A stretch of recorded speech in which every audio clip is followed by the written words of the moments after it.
Welcome to K-Drama School. I'm your host, Grace Jung, and class is now in session.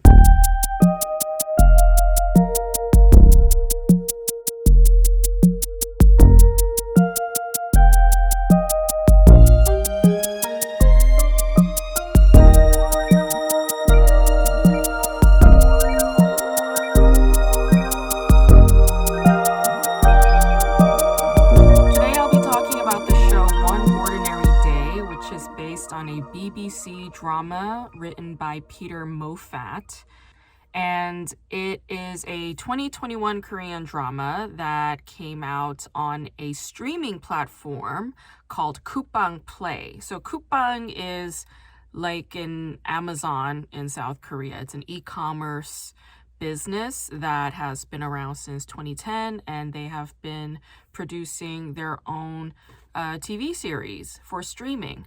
And because this is a streaming platform series and not a Korean television series, it does not have to abide by the Korea Communications Commission's standards for television, meaning it can have cursing, it can have sex, it can have nudity, it can have extreme gratuitous violence, it can have bloodshed, and it can have smoking. And this show definitely takes advantage of all of those qualities. And honestly, to an extent, they kind of abuse it. So the show is directed by Lee Myung-woo, who also directed shows like Fashion King, Punch, Whisper, and The Fiery Priest. And it was written by Kwon Sun-gyu, who wrote for broadcast television. He wrote shows like Jeongyi, Goddess of Fire, and The Royal Gambler. They've never done a streaming production before. I believe this is their first one. And you can kind of tell because this show has like all of the TV no-nos just put to like full use. Like you have a lot of smoking on this show, almost to like a superfluous extent. It's almost like we're just watching or fetishizing on-screen smoking because it just hasn't happened in so long for the small screen. Excessive drug use as well. You have some nudity, you have some sex, and there's definitely cursing. But the one thing that I did appreciate about seeing smoking for a TV series that felt welcome to me is that it's an excellent way to generate a beat so that the actors can really take their time and build the tension and work out some kind of power play. And you see a lot of that, especially with the drug dealer, Do Ji-tae. If you watch other Korean dramas that are for like KBS, MBC, SBS, TVN, and JTBC, you're gonna see smoking, but it's gonna be like the character takes a cigarette when they're frustrated and they put it in their mouth and then they try to light it and then the lighter's not working, so they take out the cigarette and they throw it on the ground, right? Like that's almost like a new gimmick that has come to be as a result or a reaction to KCC banning smoking for the small screen, right? So it's like, how does television work their way around these kinds of rules while still suggesting that the character is a smoker, right? But in this show, you see a lot of smoking all the time. You have this very ordinary college boy named Hyun-soo. He meets a girl named Kukwa. They drink, they do drugs, and then they have sex. And then he wakes up and sees that she's been stabbed to death. The head detective, Sang-bum, is about to retire, and then he needs to close this case before his retirement, and he's very hasty with the process, which gets Hyun-soo put in prison, even though he claims he is innocent and did not kill Kukwa, right? The show's legal proceedings, particularly in how the attorneys make arguments for prosecution and the defense, are revealing the justice system's weakness when it comes to proving somebody's innocence, whereas it is very easy to prove somebody's guilt. There are shots in this show that seem to question cultural leanings that the media and the prosecutors take when it comes to victims of femicide and misogyny. So back in the spring of 2016, there was a 23-year-old young Korean woman who was stabbed to death inside a public restroom by the Gangnam Station exit. And the man who killed this woman claimed to have murdered her, even though he doesn't know her, they're complete strangers. He murdered her because she's a woman. because he was sick and tired of being ignored by women in general.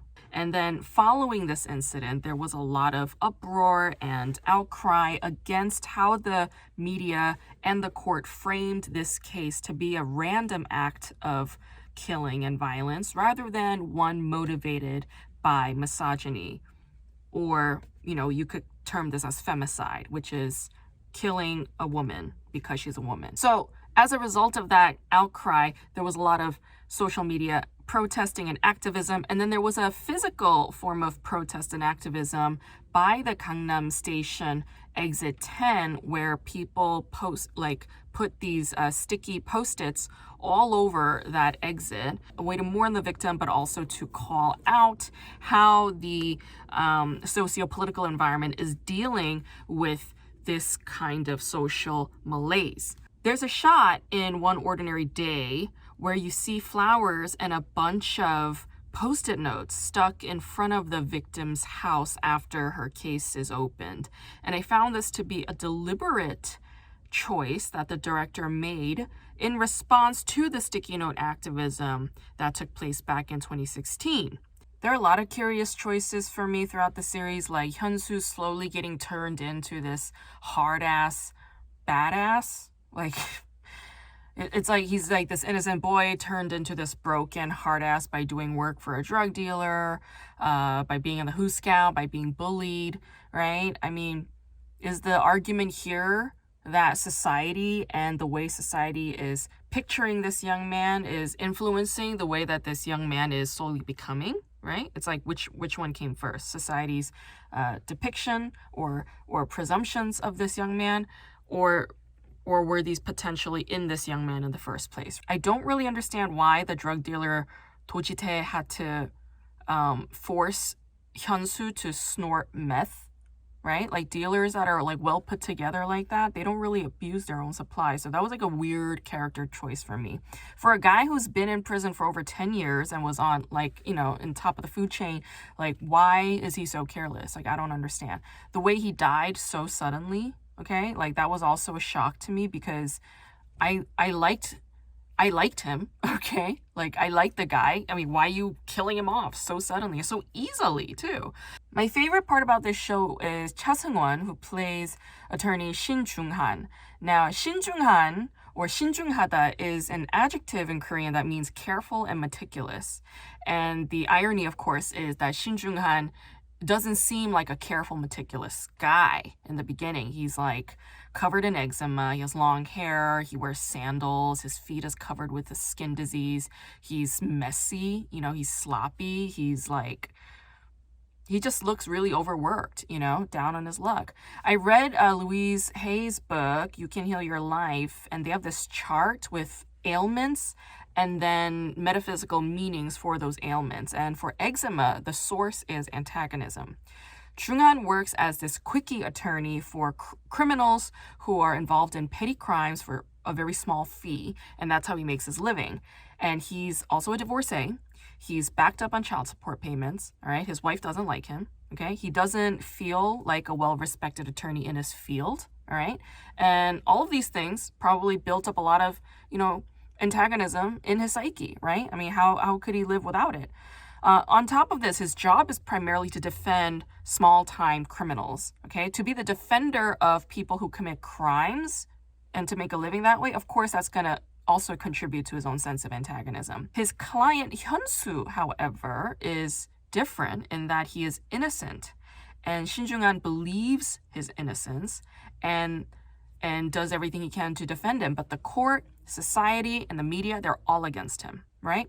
And as a defender of this very disliked young man, the antagonism is felt even more deeply by Shin Jung-han because he's at the front of all of it. Despite all that, he stands his ground, remains a faithful defender to Hyunsu, and for that reason, he's very beloved, at least for me. I also love Cha Seung-won because he's just a wonderful performer. I think he's amazing at dramatic acting. I also think he's amazing at comedic acting. He's very skilled in both. And even though this show is a thriller noir, it has plenty of comedic moments and comic relief because of Cha Seung-won's performance. Hyunsu, on the other hand, he has asthma. Okay, so asthma's metaphysical meaning is stifled feelings, all right, and the inability to breathe for oneself. I interpret this as coddling, okay? Coddling to the point of debilitation. So Hyunsu gets pulled in all different directions by all these different people. You have the drug dealer guy inside the prison. You have the prison bullies. You have the prosecutor. You have the chief detective. You have the attorney. And then you have another attorney who's trying to work on his case pro bono. And then you have his family. And then most importantly, you have the girl who got inside his car in the first place, Kuka. What I found very shocking about Hyunsu was his willingness to just let random things happen to him. Like, let this girl get in his car. Let this girl steal ice cream from the vendor. Let this girl hand him drugs that he just takes without questioning what they are, right? And like, I was just like, what's with the carelessness of this guy? I mean, maybe he has too much trust in the world, like what's the deal? Like, have some agency. This is your body. This is your life. Hyunsu's inability to breathe for himself and letting others do the breathing and the talking for him is what causes his asthma. Think about breath, breathing. It's something that we do subconsciously. We don't think about it. It's just something that happens. It's as natural as falling asleep and waking up, but Hyunsu needs an inhaler. He is not able to breathe on his own. Think about breath in another sense.